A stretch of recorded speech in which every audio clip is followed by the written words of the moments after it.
Now, I don't usually go into conspiracy topics, but I couldn't think of a better word to describe what moderators do, and that's gang stalking. Now, for those that don't know what gang stalking is, it's essentially a psyops movement.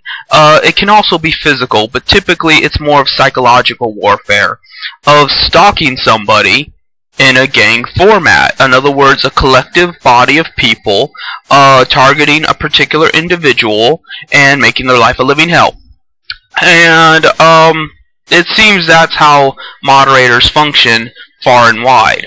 I mean, you know, you could argue that it's not quite gang stalking when they target some people because they're just a clique. Like, for example, recently Jennifer got banned from one of the chat rooms that she goes to quite often. She's gone there for years, and all of a sudden she was banned supposedly because they didn't know her, which makes no sense because she's a normal member there, has been for a while, and was actually formerly a site moderator there herself. Now, this is why I need to work on wording, because there is a difference between being physically a moderator and then mentally being a moderator, because many people have technically been in control of a website or a group or a chat or whatever, but they do not have what it takes to do the controlling. They do not have the mental capacity to manipulate and exploit people and exploit that condition. So, you know, this doesn't mean by any means that it's good to be a moderator or that there are good moderators. It only means that there are incompetent moderators. It only means there are people that are not evil and cunning enough to really be a moderator. And therefore, you don't need to worry about those people. So what I'm trying to get at here is how she was banned for supposedly not being known. Guess what? Now she can't go to her favorite chat room, because regardless of the evidence to the contrary, the clique is going to stick together. The moderators are going to side with one another, and they are going to leave her out of that equation. And of course, even former members that liked her are not going to raise an outrage about it, either because they too will side with the moderators, naturally, given human nature to adhere to authority, even though it's make-believe, illegitimate, illegal authority, or the fact that they will be afraid of being banned themselves and they don't want to lose access to their favorite chat room, which of course, you know, is a shallow attempt, because one way or another they're probably going to get banned anyway at some point in time.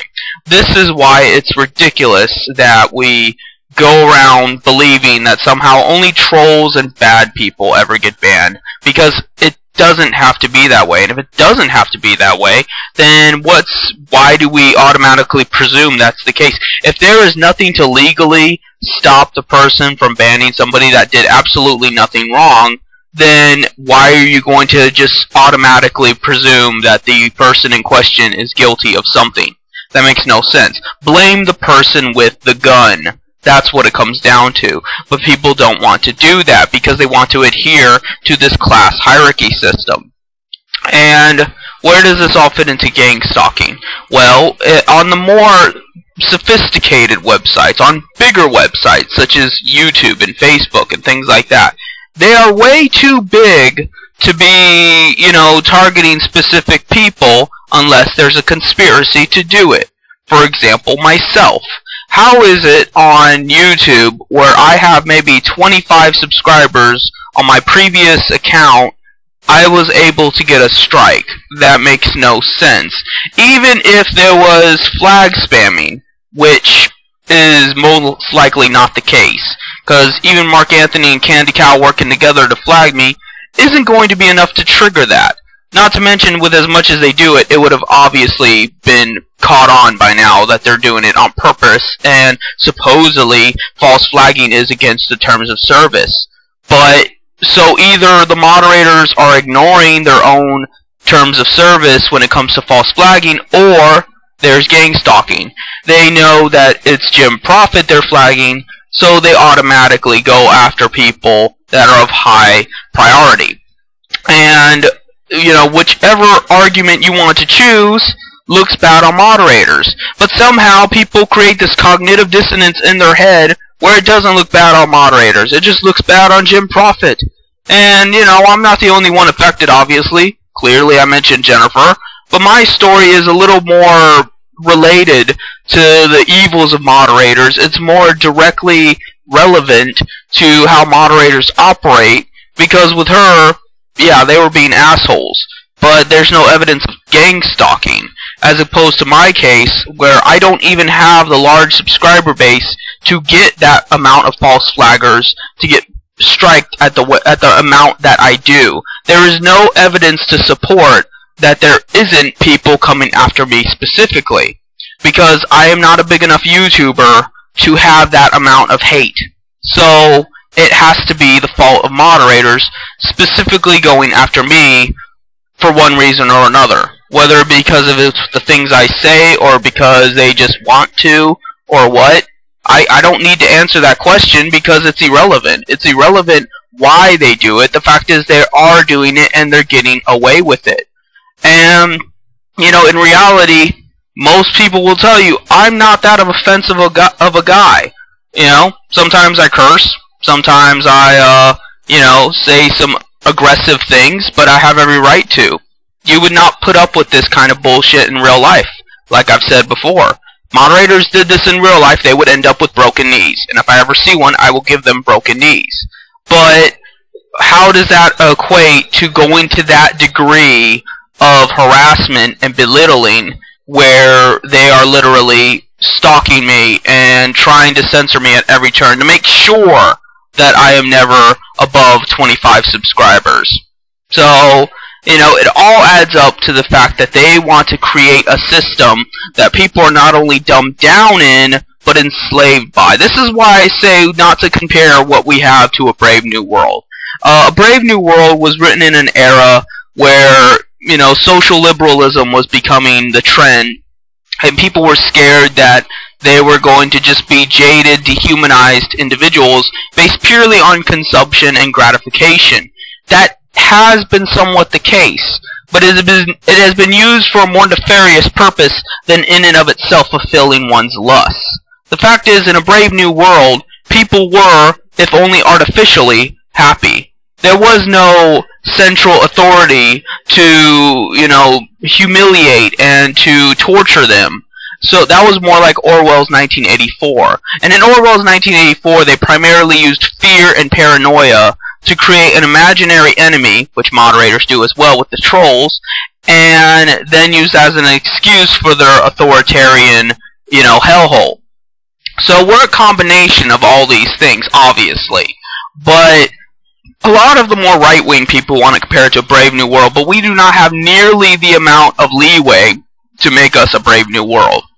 And we do not have nearly the legitimacy to be 1984. 1984 was the government. And so when you take these into consideration, we are actually worse off than we would have been under Orwell's 1984 or Huxley's A Brave New World.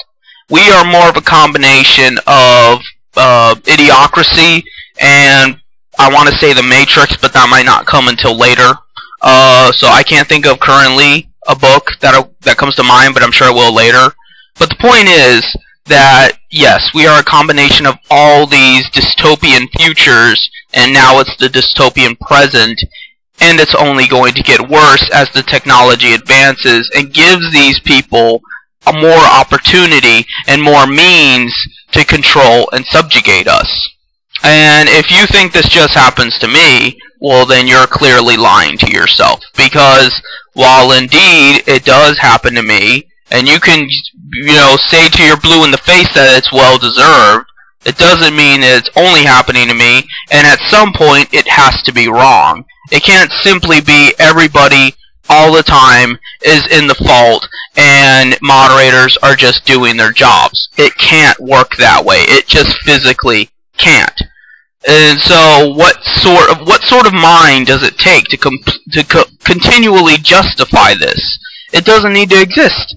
We could easily do what we do now without that element in the equation. Moderators do not need to exist for us to partake in the internet. We could still talk, we could still program, we could still surf the internet, we could still look for things, and the best argument they can make is there's going to be more random porn and cursing.